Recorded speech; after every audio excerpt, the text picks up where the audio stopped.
Hello everyone. First off, I apologize for the audio quality during this video.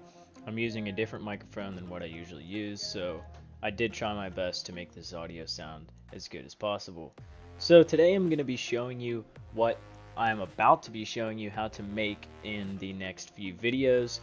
It is going to be a two-part series, a two-part video, because this can be a little bit lengthy.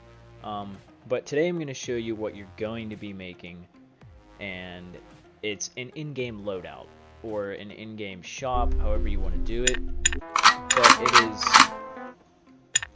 it is fairly simple to make.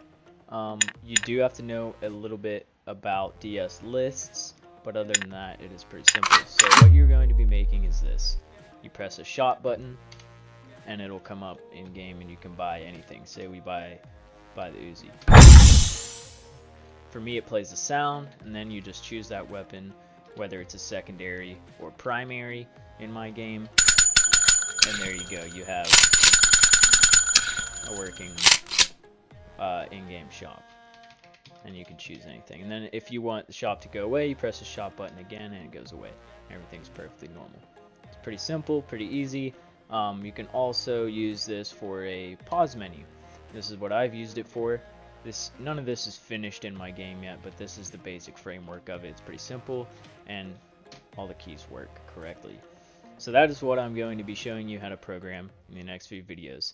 Stay tuned for more.